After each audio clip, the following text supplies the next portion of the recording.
Hi there, my name is Ariadne A Albright, and I'm a roster artist with the South Dakota Arts Council.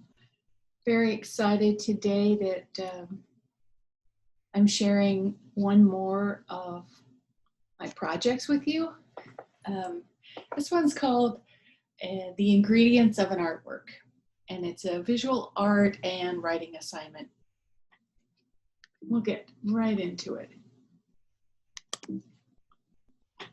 So this looks a little complicated, but it's an overview of the project. You'll only need either internet access or art history books, something that would visually show you a masterpiece. And smartphone is going to be helpful, or a digital camera. And then some writing tool, pencil and paper. And then there's an optional supplies needed, like scissors and things that you can find around the house, essentially. And what we're going to do is I'll do a quick review of the elements of art and principles of design, which are the building blocks of every work of art. And then we're going to recreate it using a couple tools that I'll talk to you about later. And I'll show you some examples too, because this is as dry and black and white as this slide is, it's becoming a very popular activity for those of us that are spending more time at home. Okay, so the elements, like I said, are the basic building blocks of a work of art. And here are examples of line. And line has a lot of different qualities, and it does a lot of different things. So I won't go into specifics about implied line compared to vertical or horizontal. I think sometimes pictures communicate even more than words, but the exploration or the variety of line is absolutely infinite.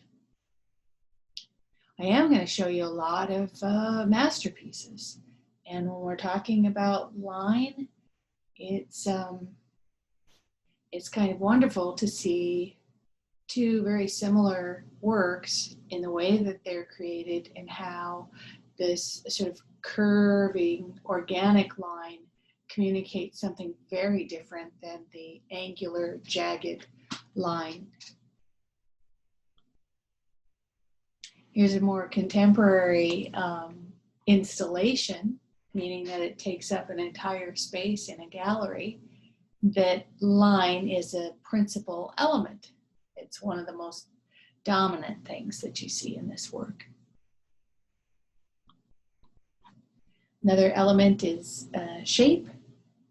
Shape and mass. Shape is for flat surfaces or two-dimensional, and mass is for sculpture, three-dimensional and in the round. This is a really interesting illustration to me that I use in other classes, because the actual shape is the black areas. But because of its placement, it's implying a third shape. We see this white box because of the proximity. I've always been fascinated by those. Mass, again, as I was saying, different than shape, but the same family. And certainly Botero's bulky, bulbous horse. You can get this sense of power and strength through mass. And there's Giacometti's man pointing. Mass is used in a different way, where it's there's almost a fragility. And part of that is because the long outstretched arms and legs, they talk about activating the space around it, in that what's above and below becomes part of the work of art. And sculpture, of course, is one of the main qualities, is that we walk around and we see it from multiple dimensions. Space, another element of art, and this is a physical space, but certainly many of the principles, even though we're not physically in this airport right now, when we look at it, we're interpreting, our brain is interpreting these visual clues that we understand as being deep space. But different cultures look at space differently. And it's kind of interesting to see this wall painting from early Egypt. And the depiction of space here is a reflection of the values of the culture. And so you see trees and plants and fish and birds, but instead of them overlapping in this depth of field, they're depicted next to each other with very little overlap so that you can see all the details clearly and everything is communicating in a similar way.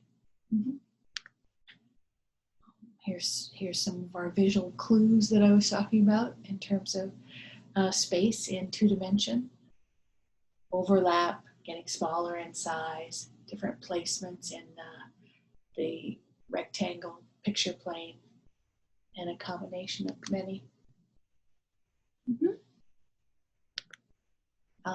It's another example of space, both of these, and how they're depicting either atmosphere or still life.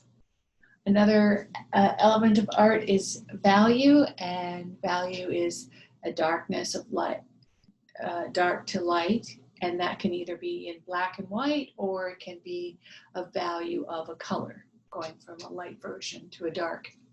And this is a really good example of the Lincoln Memorial that's lit in 2 different ways, and how dramatic the meaning of the sculpture changes with the different lighting. On the left-hand side was the original lighting, and it was from underneath the big sculpture, and it upset the artist and the viewers because it didn't communicate that commanding strength of one of our great American leaders. Instead, by changing the lighting to up above, strengthening the brow, and you know, creating that content or that look that the artist intended. Another one of those fun illustrations that I can't help but include, and that's because value changes depending on what it's next to. That's one of the more interesting qualities. So when you're looking at this example, that sort of like a sideways eye, that is the same value all the way through. But because of the lighter gray around it on the left-hand side, or the darker, almost black on the right-hand side, the perception in our brain is that it changes too from lighter to darker gray, which I think is fascinating. Well, this piece is using literal light and also line. It's neon light. Mm-hmm. Color is another element of art. The good news is a lot of this is just refresher for you, because these elements and principles are talked about all the way from grade school up through graduate school, depending on your field of study. And this slide, although it would take me a second to unpack it, but it's about how white light is really a combination of all these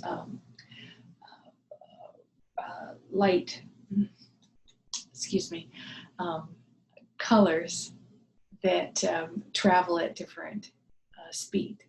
And so by interrupting or angling that white light, we can see the entire spectrum of the visual range that human beings can see.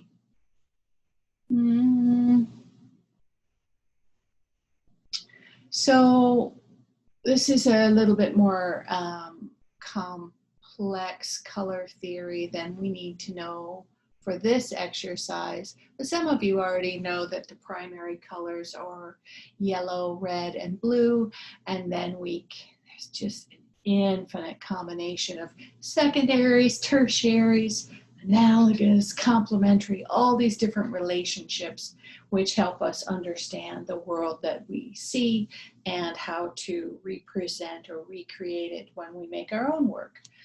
So just being able to identify colors in a general way is a good tool to have. Not 100% necessary, but it certainly is what this slide is about.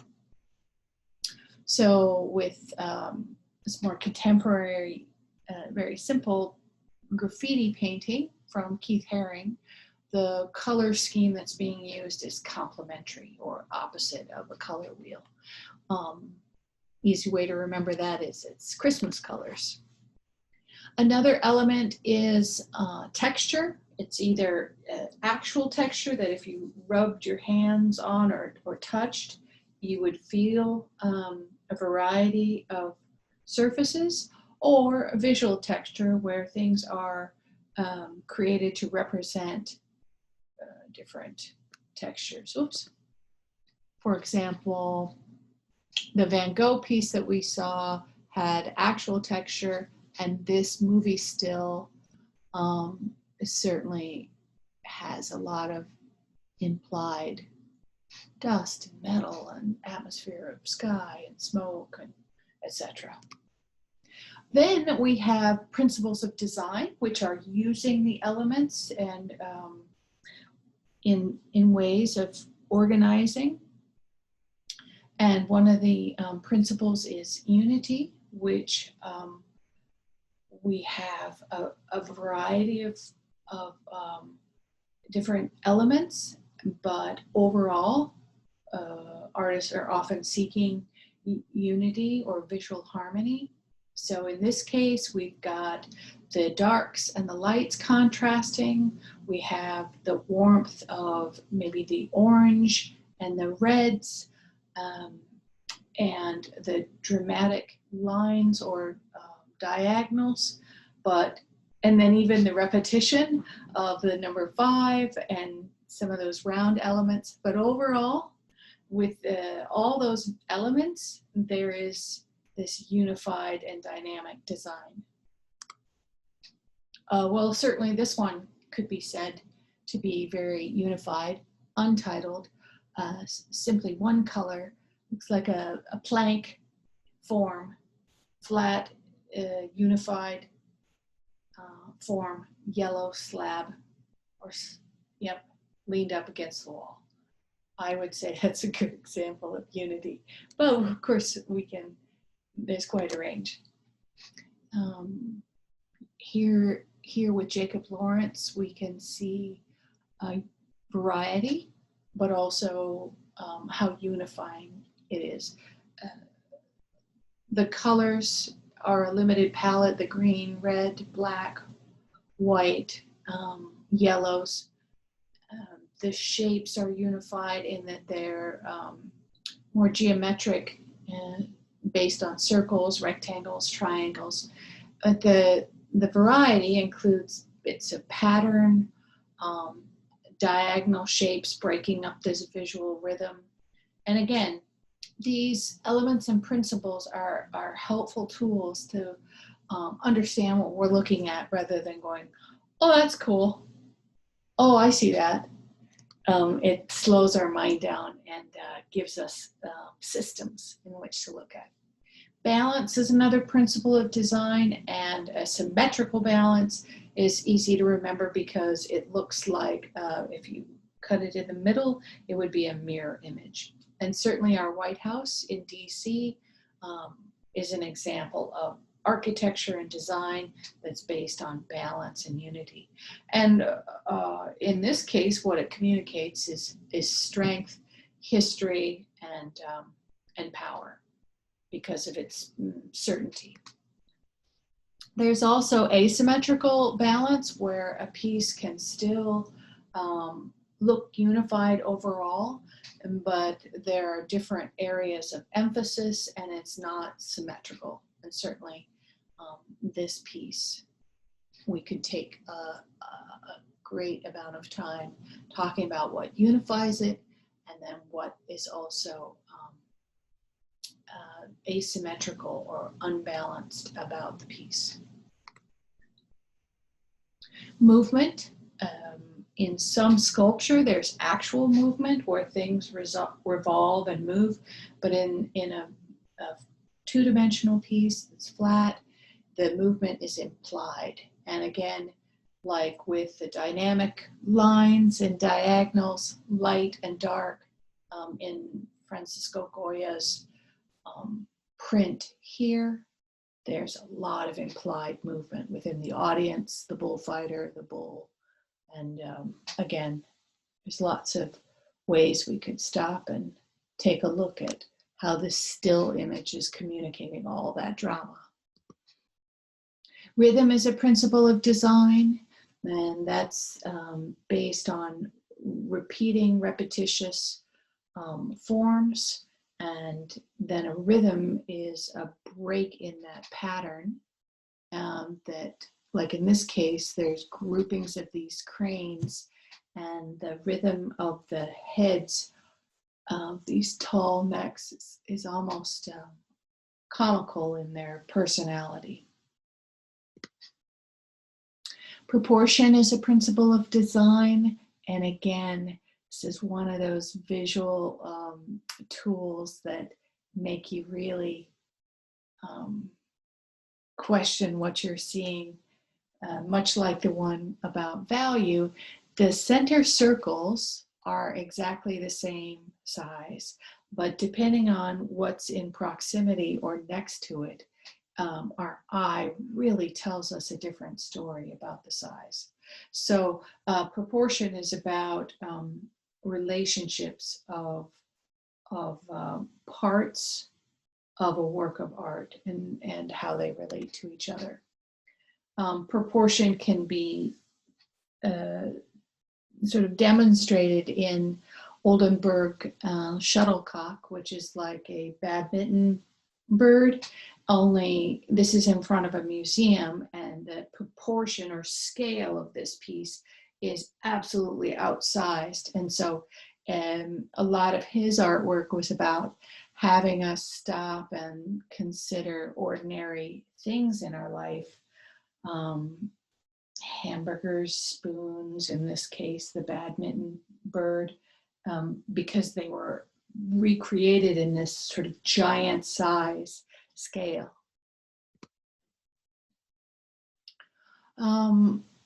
Michelangelo's Pietà, or the Pity, the Mother Mary and the crucified Christ, is very interesting when we talk about scale and proportion. Michelangelo, the sculptor, was so masterful at making the folds of the gown communicate or convey this large lap that the mother was holding this adult child. And they say that if she was actually to stand up, she would be more like 7 feet tall. But in the case of the folds of the garment, it makes it a very pleasing and reasonable proportion to look at. Even though these two pieces, Michelangelo's Pietà and the Rottingen's Pietà, are the same subject, you can see how, depending on what was emphasized, how different a tone is communicated. And also the materials too communicate something completely different, even though it's essentially the same subject. Okay, so now we're ready for this ingredient of an artwork, visual art and writing assignment. And what I'm going to have you do, because I just did it myself, is we've done a review of the elements and principles of design. So now you'll need to find either in a book or online a masterpiece that's going to be the subject of your project. And we're going to describe it in terms of like a recipe, which means it's going to be a pretty simple recipe. We're not going to dive too deep, but we want to pause and take a look at a work of art in terms of some of those elements of art and principle of design. And I'm going to show you how I did it.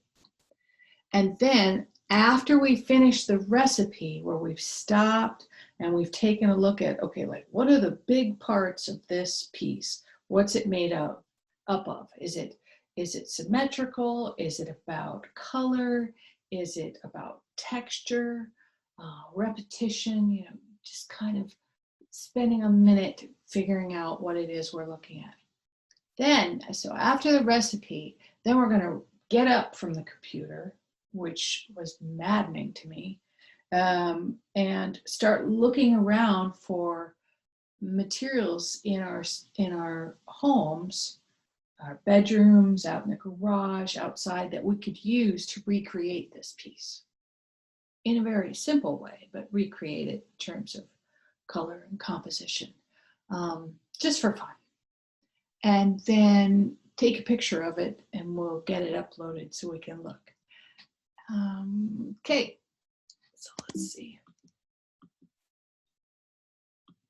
Pick a masterpiece, did that, which is going to be the subject, and then, quote, unpack or describe the artwork in terms of a written recipe. So you'll, recipe is like one part of this or half of that. Use very simple proportions. 2/3, 1/2, 2 parts. And then the elements I wrote out here again: line, shape, form, value, color, texture, principles, unity, balance, contrast, movement, pattern, rhythm, and emphasis. And again, the goal is to think and play. And the good news is this isn't graded, but it's a pretty good challenge. On the left-hand side, these were masterpieces that I was looking at as possibilities. You're welcome to use these or others that you find. It looks like that's a Jean Renoir piece at the top, Paul Gauguin on the left, and then Vincent van Gogh on the right. And a recipe is going to be the title of the artwork that you select, the artist that created it, and then the elements and principles in their amounts. So here's my creation. It is a recipe for El Vendedor de Alatreces, Calla Lily Vendor by Diego Rivera. And the main elements that I saw were color and value. So 4 parts, light, white, and yellow. See how simple the proportions are? 3 parts, black and brown, and 1 part, blue and green. So that makes up 8 parts. All right. Mix rounded shapes. I've bolded the elements or principles throughout. Add line to flower stems, basket, and girl. Balance, it's a symmetrical balance of girl, scarf, and basket of flowers in the center of painting. Rhythm of many, many flowers creates unity in the painting. So that's my recipe. And then I ran around the house and got scarves. And there's my example up above. The only thing I could find in multitudes that looked like little bit like the lilies were rolls of toilet paper. Forgive me. Okay, so here's some examples that were on the internet where they've recreated their masterpiece. And of course, some people are really taking a lot of time. I thought it was interesting that the Mona Lisa was done all in peas and grains of rice, different food items. Just make sure you ask permission if it isn't yours. And then if you're interested in finding out more, there are lots of online trends of people recreating these masterpieces at home, or in the case of the piece on the right, recreating famous artworks with their pets. That's a medieval tapestry on the left, and a little pug dog. So thank you. I hope this is fun. I hope it stimulates some creativity. And if you want to connect with me, please do by going to my website, creativecarellc.com. Otherwise, I look forward to seeing what you come up with on the South Dakota Arts Council website. Thank you.